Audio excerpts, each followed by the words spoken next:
ukivifafanua ulivyoviacha kwa namna visivyo na maana, kwa uelewa. Sio tu nimeacha vyote nimfuate Yesu. Kumfuata Yesu ni kujikana, alafu unaishi kujikana, yani namna fulani ya kuishi kwa tabu, namna fulani kuishi kwa tabu, yenye tamaa ya vitu vingi, yenye kukopa, yenye kuomba misaada. Nini? Nimejikana kwa Bwana. Ndio maana sina, naomba tu niazime, nitakupa. Unakopa, unasema umejikana. We hapana, we hujajikana. We ni mvivu, we hujajikana. Kuomba tu misaada, huku lishamlangua huyu. Wakambi kuwa hapo, wote tuna namba zao. Hapa wote tuna namba zao. Huyu umeshamlangua 10,000. Huyu umesema nipe simu nikakuuzie. Huyu umesema calculator hiyo lete wanatoa.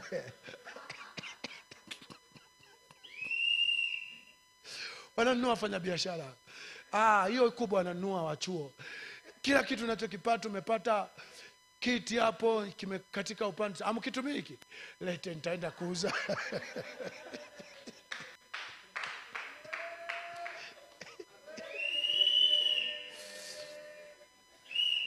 Yani ni mtu, simu zako wananchi wanazijua. Kwenye matawi wewe unaongoza kuwa na namba za simu za watu. Kila mtu namjua na kwa uwezo aliko nako. Huyu umeshamlangua 4,000. Huyu umemwomba 10,000. Kuishakopa. Nini? Nimejikana watumishi. Kwa sio kujikana, wewe ni mvivu. Kujikana ni uzuri wa vile vitu unakuwa umefutika kichwani mwako.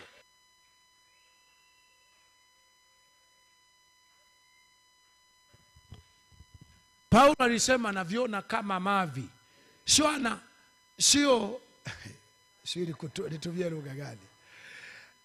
Vile vitu sio vizuri kabisa, havina uzuri wowote.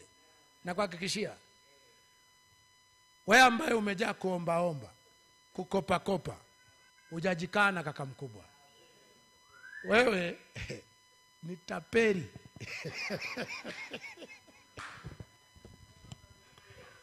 Wewe hujaokoka. Wewe kuna watu umekuja kuwapiga mzinga.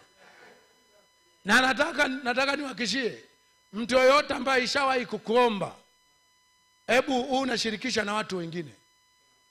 Kwamba jamani, huyu alishawahi kuniomba, utasikia. Na wewe. Huyu alishawahi kunikopa, na wewe.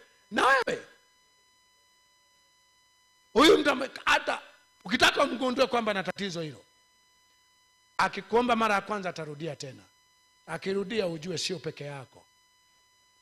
Hawa jamaa alivyoona hizi nguo nyeusi, ameshawafanya maduka. Ni kama nani, Esther ambaye alikuwa asagi unga. Ataomba nyumba. Ndio maana nikwambia Tukuyu, hata kama usipokuwa na chochote utakula. Wewe mjini humu kwenye maisha ya mapambano, mtu atarudi mara 2 kuomba unga kila siku. Sasa anaomba unga hapa, kesho anahamia hapa. Anaama nyumba zote, mwisho mwezi mwingine ataanza tena nyumba nyingine. Kwa hiyo mtu yoyote hapa, nataka niwaambie, yeyote unayepiga visimu kukopa hela, akujarizie mtaji, naomba kuna kitu fulani kamekwama, namalizia tu sasa hivi, nitakutumia, naomba tu msaada. Wewe hujajikana, wewe tapeli. Wewe umekuja kupiga watu mzinga hapa, na kuna mtu atalilia chooni. Kwa sababu sasa nimeshaonya hivi, baada mwingine mimi nishakwambia, unapompa mtu mpe kwa namna ambayo hutarajia kulipe. Otherwise, kama hicho kitu una kazi nacho, sio uongo kumwambia sina hata shilingi 100. Ni kama yule anayehesabu 10,000 tupu, anasema tunapowaambia sina hata 100, muwe mnaelewa. 100 iko wapi hapa?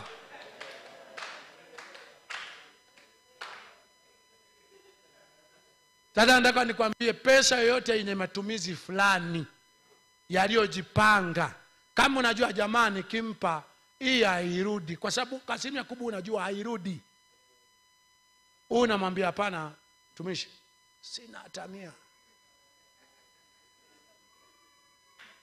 Nimeziona ulikuwa unaweka sasa hivi hapa. Sema hapana, zile za watu, zile za kazi, kwa sababu hapa sina 100 ya kukupa wewe.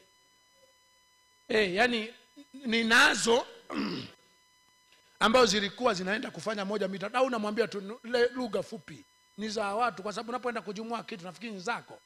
Yule mtu atakupa nguo, utampa hela. Yule mtu utampa hela, atakupa madumu ya asali. Kwa zile sio zako, ni za watu. Hapana, nimeiona 500 katikati hapo. Sikia, ni za watu.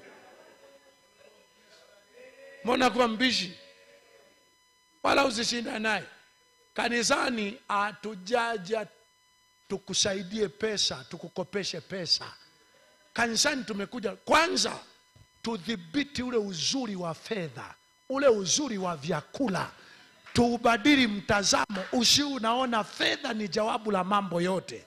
Unajua uelewa sahihi, Ukristo, kuwa Mkristo ni jawabu la mambo yote. Njia inaweza ikafanya usiwe kopa, unaomba misaada. Usiwe na haraka ya maendeleo, haraka ya kujenga kanisa, haraka paka una mlango wakambi kuku na 4 mlango uliomba kule, uliomba hujaokoka.